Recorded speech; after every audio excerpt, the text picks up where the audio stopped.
Tony, what do you think of Callaway's claim? Ooh. It's...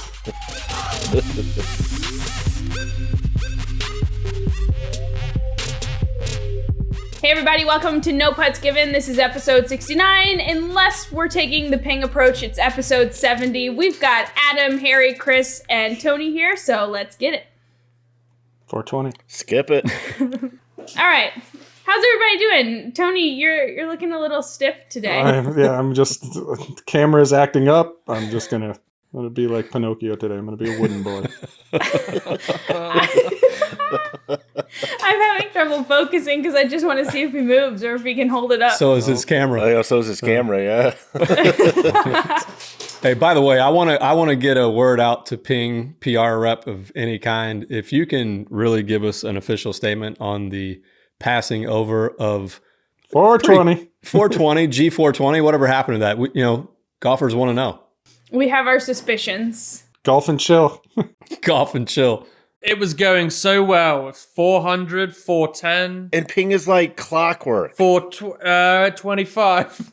What's interesting is like when we used to look at all the patents for golf patents, you could go back to Ping and look. They just went like 410, 20, 30, 40, 50, 60, 70, 80. I mean, they just patented or trademarked all those names, But somebody advised them not to go with golf and chill. I reckon they would have sold a shit ton. Yeah, I think it would have helped. So many lines. That one was packed to punch. Like, there is so many that you could use. Sounds like you're speaking from experience there, Harry. Yes. TaylorMade didn't run from the burner, so. No. All right, well, Harry, how are things going at the facility? Putter testing is underway, right? Yeah, 2 tests at the same time. It's putter testing's cracking on. We have blades that have just started right now.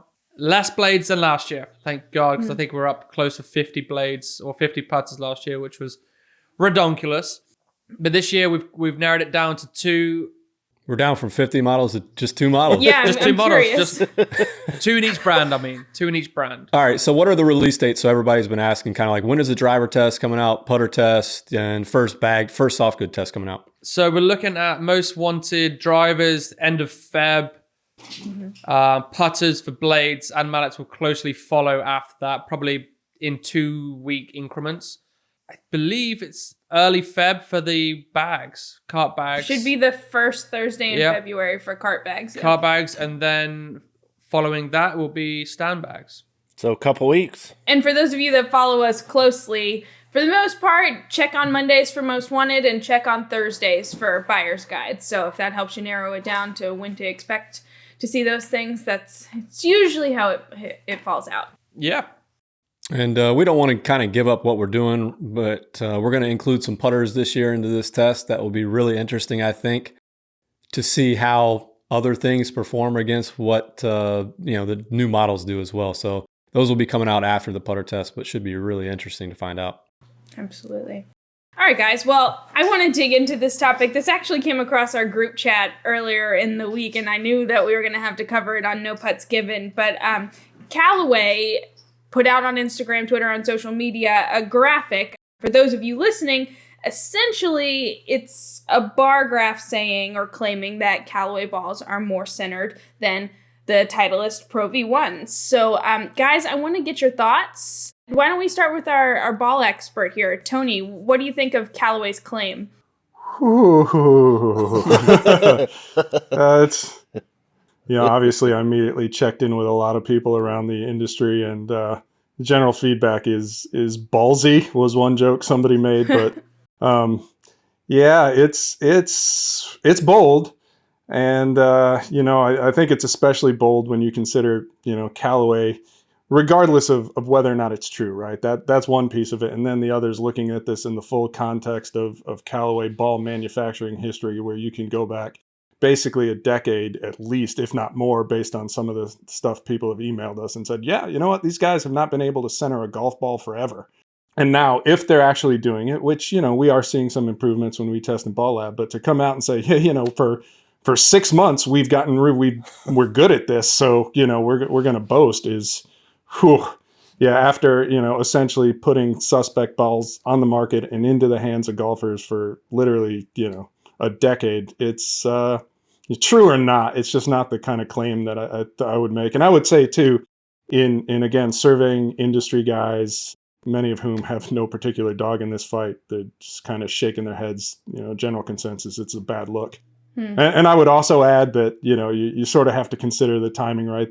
They put it up on Instagram, they disabled comments, and then they buried it under a mountain of epic, promotion. So it's like, what are you guys doing? Like the ultimate hit and run job, really. And so I think if you kind of look at, all right, where does it go from here? I would wager that Titleist certainly reached out via their legal team and was like, all right, put up or shut up. Let's see your data. Where is this coming from? Because the methods behind it aren't necessarily clear. And that's not, you're not going to put all that stuff in a graphic anyway. And it's a case where the home team always wins to begin with. But I wouldn't be surprised if we see some fairly aggressive follow-up from Titleist as this kind of drags on. The other option is it just disappears quietly. And we typically know what's behind that kind of stuff too. So we shall see. I'm looking at the graphic now, and it's not just a more centered claim that they're making. They're also making claims on concentricity and frequency. What are they saying with those, Tony? It's really hard to say because there's not a lot of clarity. It's not like universally understood industry language. And again, I want to be clear. We have not looked at balls that Callaway has produced within the last 6 months. As they roll out new balls in the coming months, we'll cycle back. But I mean, from what we've seen, on the concentricity piece, right, is the same thickness on one side of the ball as the other. Certainly, we haven't seen that with our previous orders. Will we see it this time around? I don't know. But historically speaking, they haven't been good in that respect. So again, even if you are better now, to sort of try and ignore everything you've done previously is super sketch. I wanted to back up for people that don't even know what we're talking about a little bit, maybe, and explain how we got here, right? So Callaway put out an ad that said they had more centered cores, right, than Titleist Pro-V1. Pro-V1x. Pro-V1x, sorry. Pro-V1x, yes. That's an important detail that we can talk about a little bit later on here. So explain how we got here. We did a ball test that showed that there was some major concerns, right, with the golf ball that Callaway puts out. We also did a find it, cut it, which found the same results that we did from the ball test. And then we built a ball lab. And so let's go through this really quickly. They claim that they were the ball that changed the ball, right? We did a test that found out it was probably the most concerning quality control ball we saw in a test. We cut balls open and found the same problem. They then invested $50 million to do a lot of things, but one of those things was to fix the quality control. We then did a test after that, and we still found issues. So now they're saying they have not only fixed the issues, but they're better than the ball that has been the best ball for, I don't know, almost 100 years. It's disingenuous. It's misleading, in my opinion. And yeah, we'll wait to see if they have the data to back it up. But I don't think there's anybody that has publicly tested their balls and put out the information more than we have that go directly against what they're saying. Now, on the other side, always seek to understand, right? Why would they be doing this? Well, they got punched in the mouth really hard. And tell me the last time you saw an ad for a golf ball company showing how centered their golf balls were, right? That happened directly because of a ball test and a find it, cut it, and a ball lab that we did. Or else nobody would be talking about the center of a cores. No one even cared what was inside a ball. Then they have, they're a publicly traded company, so they have investors. They spent $50 million. They publicly told people they did. They then have to show that $50 million was well spent. So when you seek to understand the other side of why they're doing this, it is obvious. That said, there is a line of bullshit that the golf industry knows they can walk up to when it comes to marketing. And most companies walk up to it and step back a couple steps. In my opinion, Callaway seems to step over that line more than any other company in golf. And the longer you're in this business, you hate to see it more and more. And that's why you tend to trend towards companies like a Titleist or a Ping, where you just go, they do it right, Chris, what do you think? Are you on the same page that you think it's Callaway overstepping a line here, or basically trying to make up for what they've been called out on? Yeah, I mean, to borrow a phrase from Tony, he always talks about something being adjacent. I feel like Callaway often is truth adjacent.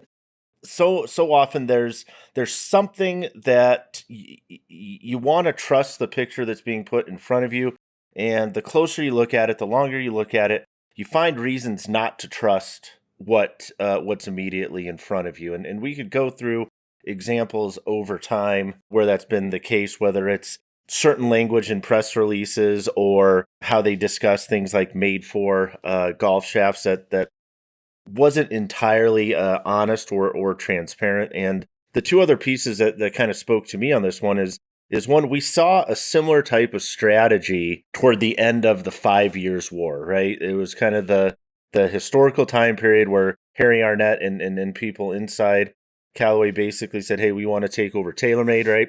And they had kind of this 5-year battle plan, if you will, to do that. And if you look especially toward the end of that battle plan, what did they do from a media standpoint that actually we wrote an article on it? What you saw is they started to control their own narrative. They started to dictate to other people how and when they were going to talk about certain things. So they produced their own shows. They produced a lot of their own content and material. And so once again, what we're seeing here is them producing their own reality.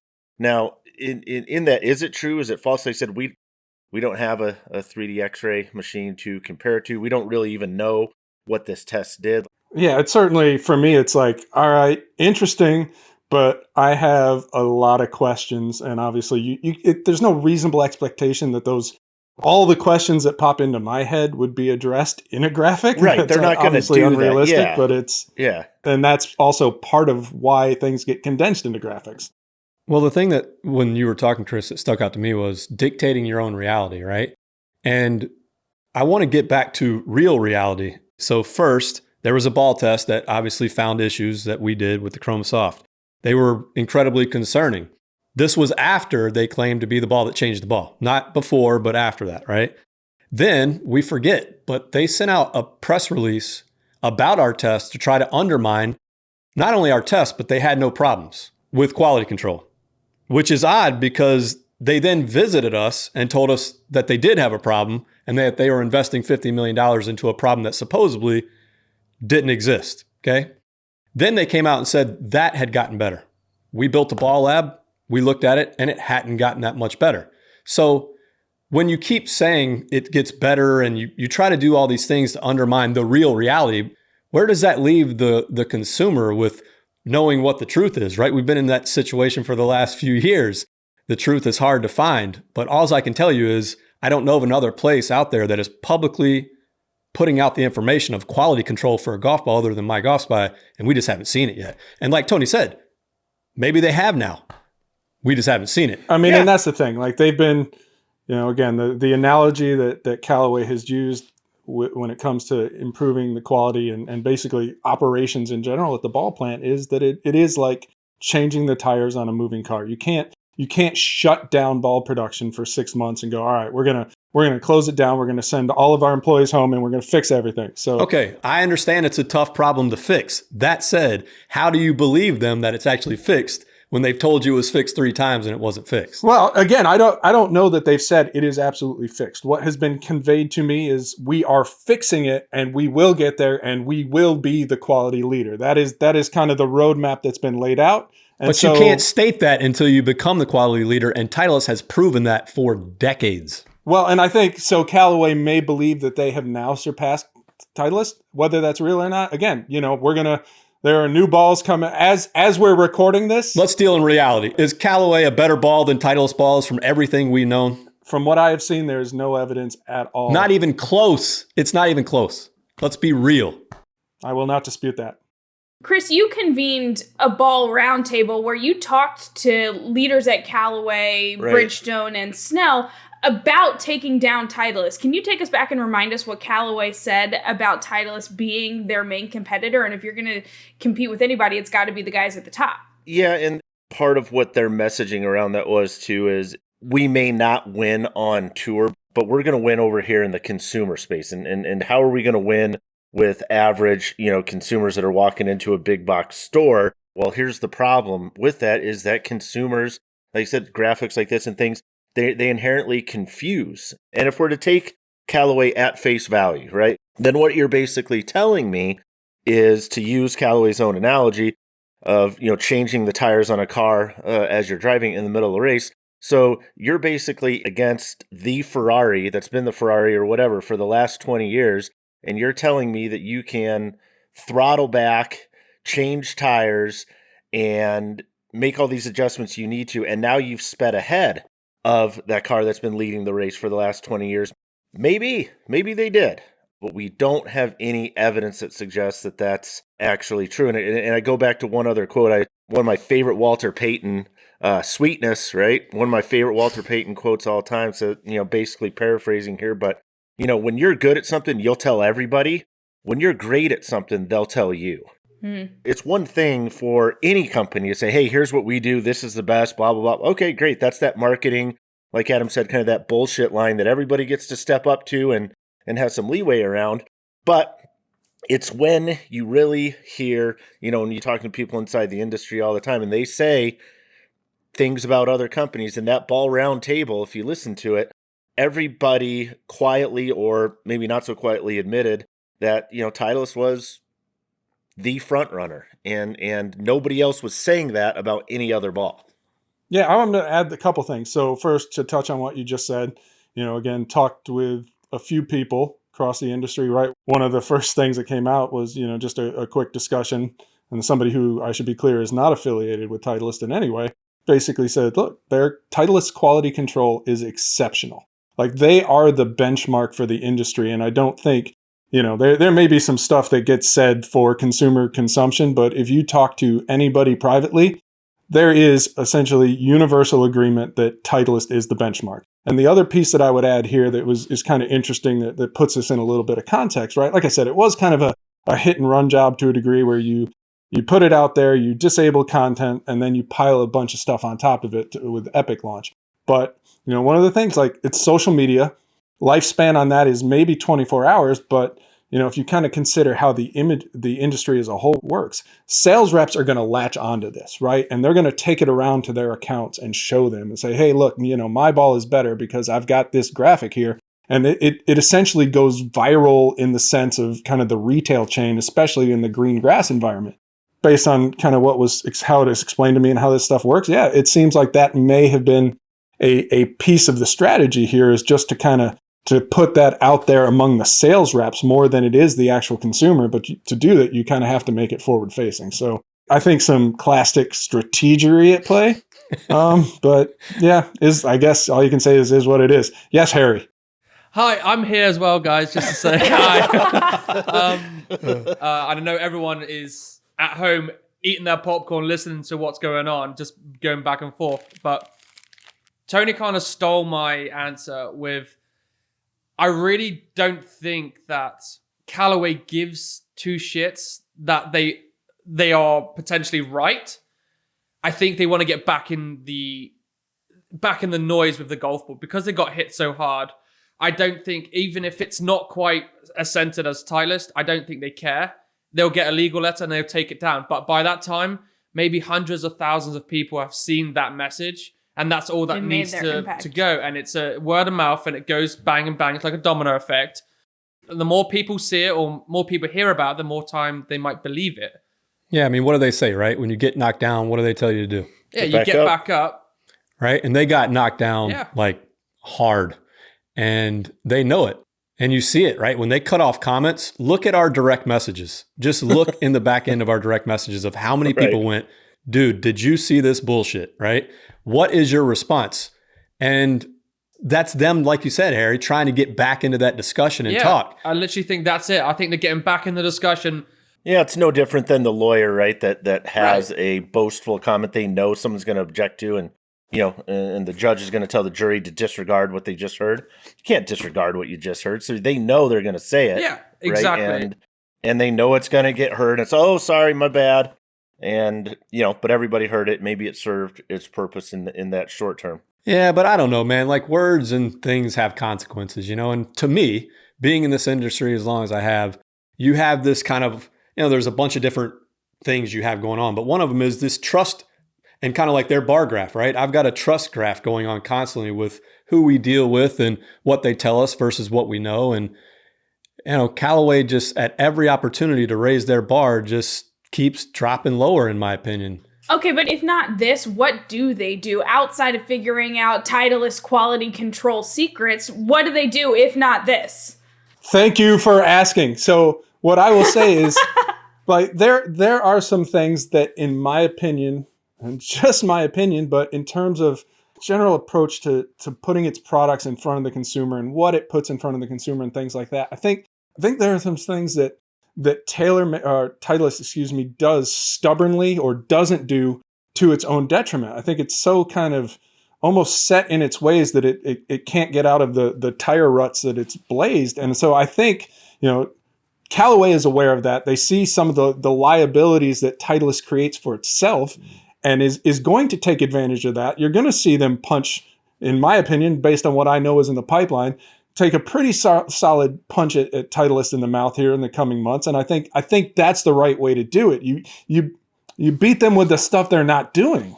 That's a great point. You and I have discussed a couple of those launches that they're going to do to try to take advantage of what you're talking about. But back to what Chris said about Walter Payton. I think Titleist is in that good versus great, right? And when you're great, people talk about you. And when you're good, you talk about yourself. Well, Titleist are a brand that don't really boast about their products. They know they're great. They know they have a really great product. If they did that, they wouldn't wear their jackets at the PGA show because that wouldn't quite fit the persona, It's not their brand philosophy to go around saying we're the best, we're the best, we're the best. It just doesn't fit their philosophy. Yeah, and so 2 final points I would make in this conversation. The first is whether it's a graphic like Callaway put out or a graphic like that every company has put out in the history of golf. Like, the rules are the same, and the home team always wins. And again, never knowing kind of the test conditions and everything that goes into it, you have to take this stuff with a grain of salt until you can get some sort of independent validation. So that's certainly one piece. And then regarding the Titleist quality control piece, yeah, I mean, they have certainly talked about their quality control for years, right? And positioned themselves as the leader. But I don't believe Titleist is the leader in quality control because Titleist said so. I believe it because of what I've seen in Ball Lab. I believe it because when I talk to their competitors, they tell me that Titleist is the best at this. They are the benchmark. And so it is that Walter Payton analogy. I don't believe it because Titleist told me. It's because I've heard it from everybody else. And back to the question Miranda asked, what else should they do? Well, here's what I would do personally. When you're left up with an opportunity of what to do, that doesn't mean your only opportunity or only thing you can do is bullshit and lie, Tell the truth. And I feel like this is bullshit, and I think it's misleading.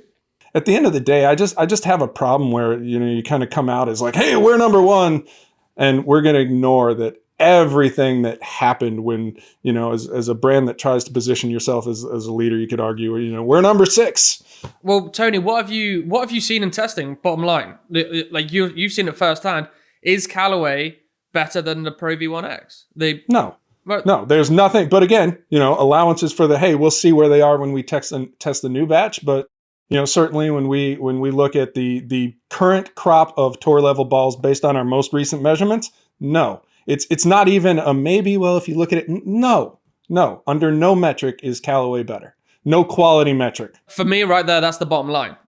And that's about as definitive as it gets. And Tony, you mentioned that last week, Titleist and Callaway both put out new launches of balls, the Titleist Pro-V1 and Pro-V1x, and Callaway ERCs. But before we get into specifics of those, I want to get each of your opinions, or maybe a collective opinion, on why Titleist's success in quality control is so difficult to replicate. Why haven't other companies figured it out? It's a broad question. Who do you want to start? I mean, it's sort of right. Like every company has its foundation and how it started. And if you go back to Titleist, right, like you can trace their ball to a dentist who, ironically enough, coincidentally enough, discovered use a 3D X-ray machine. Well, at least a 2D X-ray to realize that his golf ball was off center, and that's maybe why he missed a putt. And so, like that's the impetus for the brand right there. And so the entirety of the Titleist brand, especially on the ball side, is rooted in the idea that golfers deserve superior quality products. Well, and also we've said this before, and Tony and I talk ad nauseum about this probably behind the scenes, but it is not too hard to make a single golf ball really well, meaning a centered golf ball. It is really hard to replicate that 1,000,000 times over. It costs a lot of money, a lot of oversight, a lot of checkpoints, a lot of machinery. It is difficult to make a golf ball really good every single time. So does that mean Titleist has invested that money in the dedication where other companies aren't? Personally, I think it is this. I think Titleist, that is a cornerstone of their business, the ball, right? And it has been for a very long time. Other people that are trying to chip away at that, think about it. Would you rather chip away at it spending a little money on marketing or a lot of money investing in infrastructure, internal equipment, and things like that at first? If you can chip away to start getting more money to come in to fund the equipment and the better quality control, I would say it's easier to chip away at it from the marketing first and invest in the equipment later. So really, it's about which one you prioritize and going about doing it the right way versus going about doing it the wrong way. Titleist have control of the whole process when it comes to making a ball. Like the whole process from start to finish, they have control of. These other companies out for there. every ball they make. Yeah, too. for every ball. And that's true. I mean, that's true like Strixon, for example, Yes. and Bridgestone, for example. But like there's nothing in their lineups that I know of that isn't made at one of their factories. And those are really the only three brands that I know of that you can say that about. Who has control of making the Callaway? Chrome Soft. Callaway controls, that's a Callaway factory. So Okay. if you're going to invest, you invest in your own factory, right? That's kind of, let's not pay to upgrade somebody else's. I do think it is just worth reminding. It's hard to make a ball. It costs a lot of money to make a ball really well. So I'm not putting them down for what they're trying to do. It's just how they're going about putting the messaging out there, right? Titleist, right? For years, people have said this. They are a golf ball company that also makes clubs. And Callaway, for sure, was a club company that also made balls. And now you are starting to see, as you said, more funneling into the ball side, more balance, but that doesn't happen overnight. And should we remind people that not as much money is made on clubs as balls sometimes, margin-wise? For sure. Well, it's disposable goods, right? Like you need more than one a year. And margins are better, yeah. Miranda, to your point, to your question of why the difference, I'm going to use an analogy. I know that's something I don't do very often. Surprise. Chris's analogy of the week. So I had some golf shirts that I'd wear them once or twice. They get really smelly. You know what I mean? Did you wash them in between? Do you have a washing machine? Details.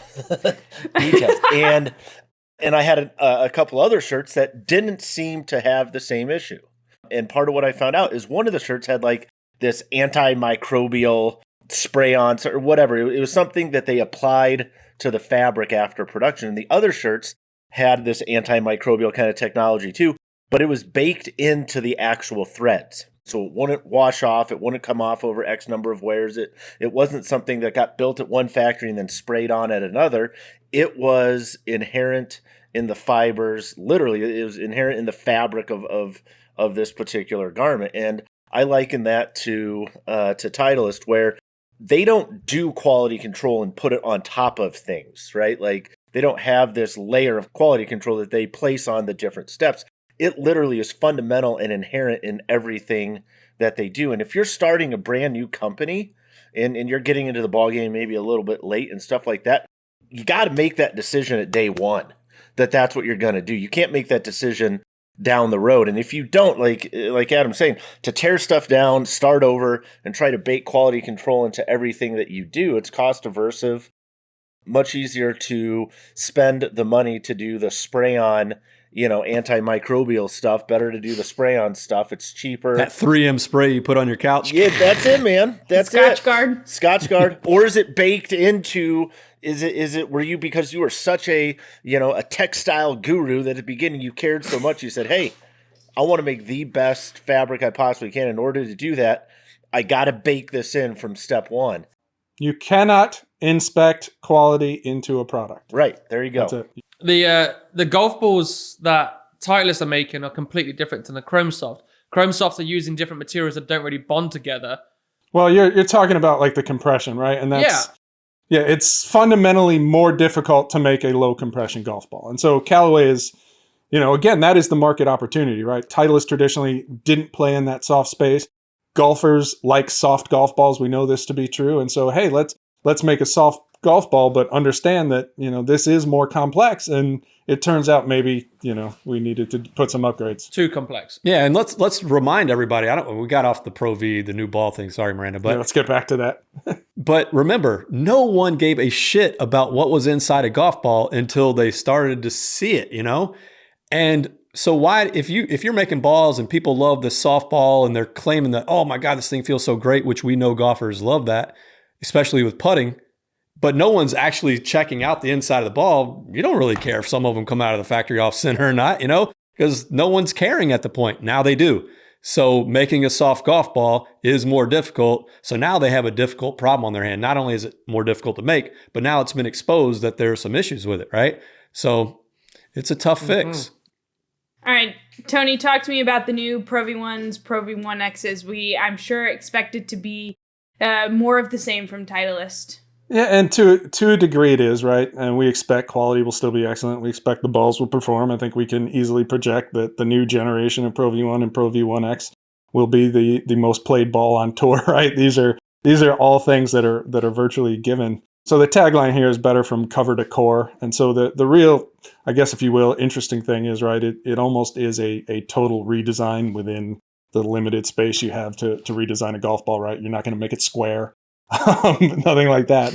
Are you sure? Yeah, and it still needs to be basically the same material composition. So basically, your finer points are they're going to launch a little bit higher and spin a little bit more than the previous versions around the green, maybe even a little lower spin off the driver. Softer core, so it may feel a touch softer to golfers just depending on how they interpret it, but it's largely compression neutral because they're using a firmer casing layer, which was built from lessons learned on my favorite golf ball, the Pro-V1x Left Dash. And then kind of the biggest piece of the story here is a new dimple pattern for both balls. It is the first time they've done a complete cover redesign in 10 years. Now, that's not to say they've never done anything. It's kind of the first major overhaul of the dimple pattern in a decade. And in this story, I position dimples as kind of the unsung heroes of golf ball for performance. And so the big takeaway here is that Titleist puts a different cover on every golf ball they make to, again, optimize for the performance characteristics of that ball, where a lot of its competitors use the same cover on everything. And so, a cover that may be optimized for, say, a higher spinning, high launch ball isn't going to be as optimized for a lower spinning mid launch ball, that type of thing. So that's why habitually Pro-V1 and Pro-V1x have different covers.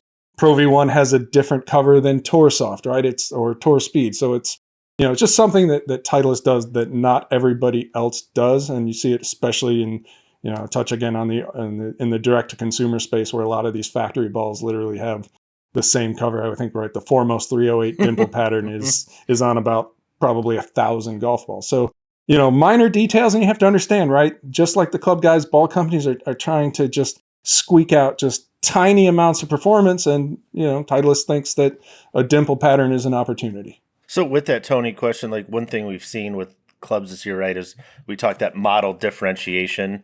And so, more separation between the mainline driver and the low spin driver, the lower spin driver being even lower spin. Do you think that with what Pro-V1, Pro-V1x are, if somebody was a Pro-V1 player, is it a situation where they might be a Pro-V1x player this time around, or are the people largely probably going to stay within that particular ball?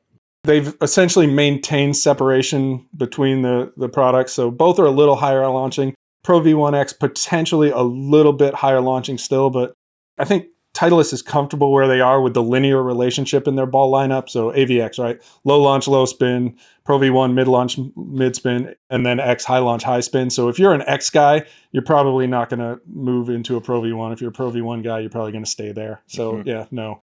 Shouldn't mess with your fitting equation, which I guess in some cases is probably nice. Yeah. Can you clear up the biggest question for, I know me, because I'm still bloody confused on it. When Titleist changed their Pro-V and then switched it around or did whatever they did to confuse the whole golf industry. Went that way. What is what these days? Like, what is what? So is this the old Pro-V? No, it's what it has been the last couple revisions. Again, to simplify their lineup, they needed to complicate the lives of golfers who've been playing these balls for years. Oh my God, mine. So yeah, it's real simple, right? AVX low, Pro-V1 mid, Pro-V1x high for launch and spin, and then if Left dash. high low. So that's left dash is certainly kind of the monkey wrench in the whole system. But yeah, I mean it's as straightforward and easy to understand as it gets, so long as you sort of your knowledge of the Pro-V1 and Pro-V1x wasn't rooted in where they were. So yeah, the Pro-V is the same kind of concept as it was before they made the switch. No, it's the opposite. Since the switch, See, it became this is mid, what happens, Titleist, when you mess with people's minds. low, mid, high. That's it. Like low, mid, high. That's all it is. This, AVX Harry, this. to X. Yes, low, I mid, know high. this, but then That's they all you switched need. it to go like this. No, you're not dabbing. You're not dabbing. We're just They just going switched like it this. to be like this. I don't know how I'm still working for MyGolfSpy. I ain't getting this, you know. Tony, how about the Callaway ERC Soft golf balls? What are we seeing from those? Yeah, so again, just same type of thing, right? So the big story with the ERC Soft is also a new cover. Paraloid hybrid is what they're calling it. It's, material produced by DuPont, in case anybody cares, right? You're a chemical company. But the whole idea is to build on the ionomer category and make a cover that is softer and more durable, closer to urethane. We've talked about this before, and I could go on and piss probably a lot of golfers off, but Why not? I don't, whether it's Titleist, whether it's Callaway, whether it's anybody else who dabbles in this space, like the premium ionomer category doesn't really need to exist. I mean, for Callaway, they've used it to introduce triple track, which I guess is kind of a cool vehicle for that. But ultimately, this is somebody who doesn't want to spend $40 on a golf ball, but wants to spend at least $30, and doesn't want to buy direct to consumer, because you can get higher performing direct to consumer balls in this price range. You get the urethane cover, you get solid quality control for about the same price or less than these premium ionomer offerings. So Callaway will say, hey, it's higher launch and low spin, but hey, you know what? That's a Chrome Soft, that's a left dash. It's just really, it's a price point. Low-fat ice cream never tastes as good as the real thing. Yeah, it really is. Like, though. They can make it as good tasting as they want to and do this stuff and this, that, and whatever to get it close. It's simple math, right? There are consumers who will spend more than 30, who won't spend 40. You don't have a ball between $30 and $40. There you go. And so you're starting to see this rise in that $30 to $40 category. Low-fat ice cream. Pointless. All right, well, new release season is the gift that just keeps on giving. Harry, you've got the new line of Mizuno drivers that just launched today in the facility. What do they look like? How do they feel? Tell us about them.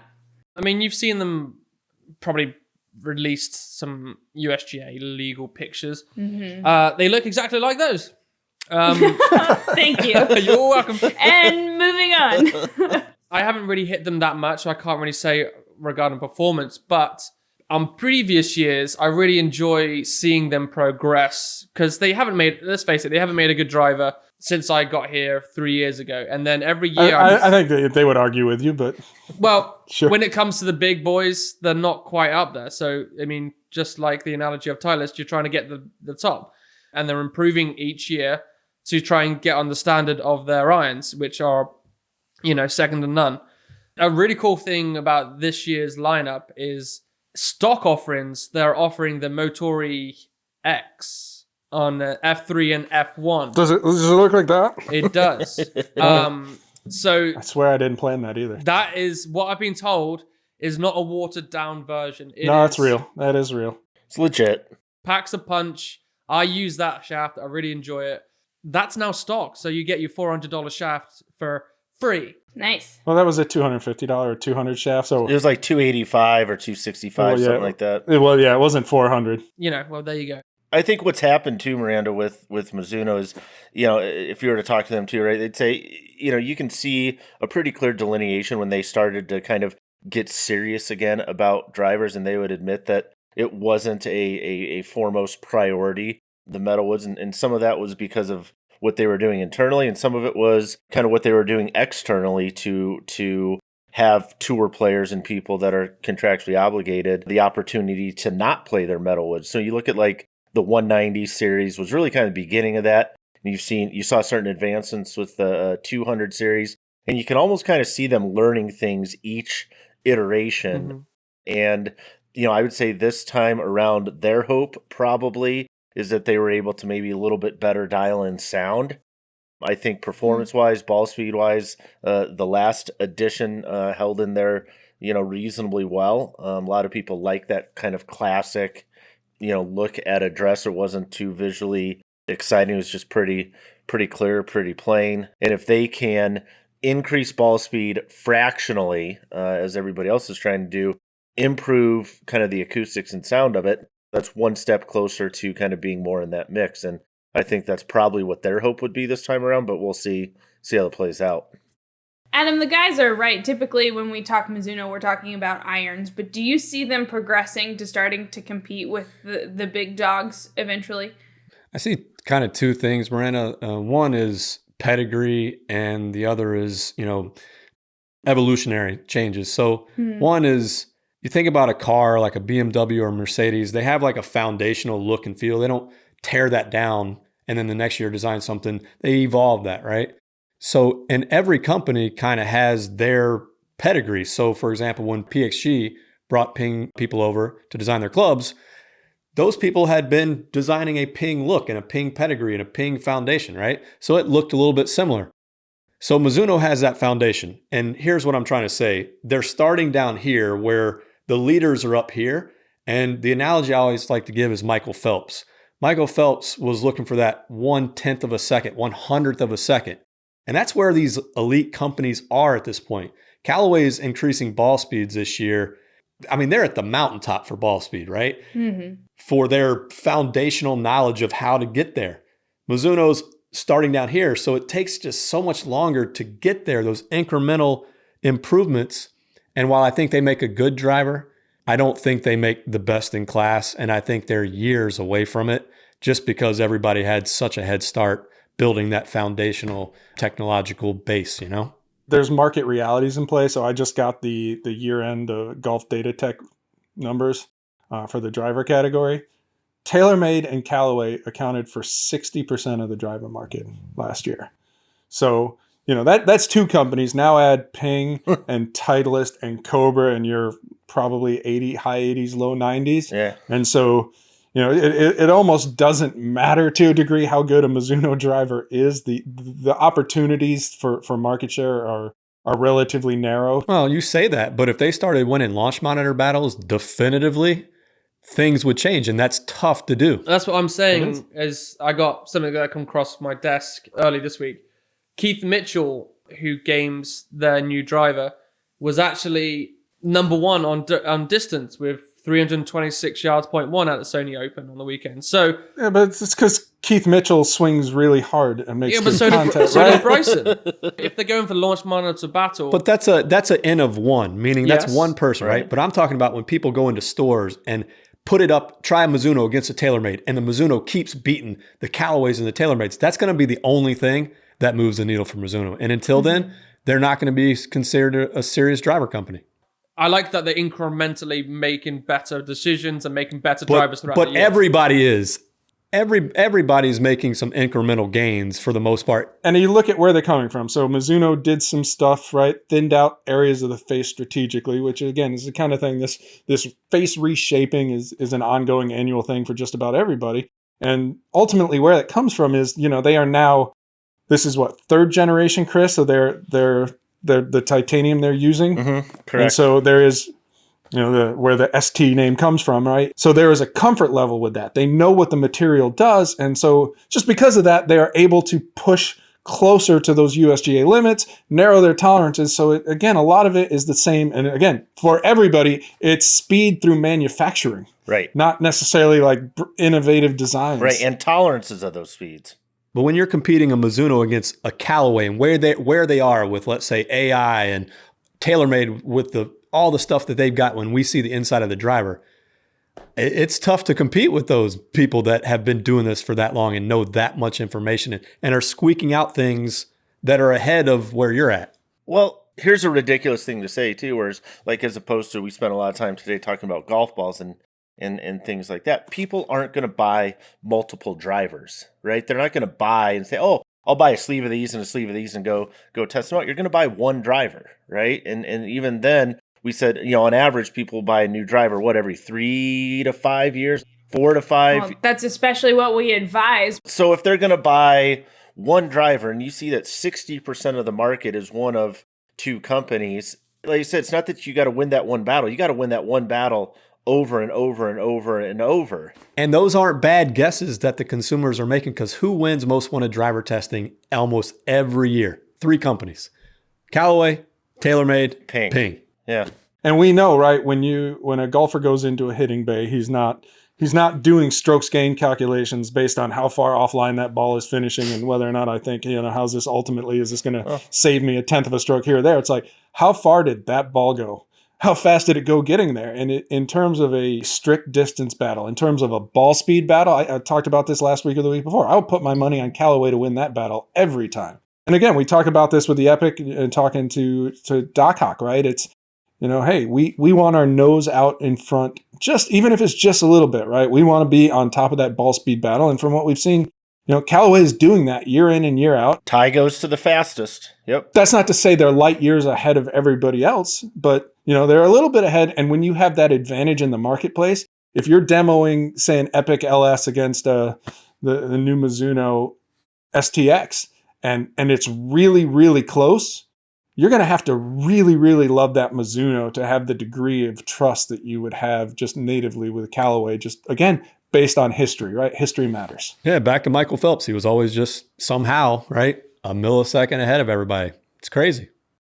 All right, guys. Well, we covered a lot today. Some good stuff. Yes.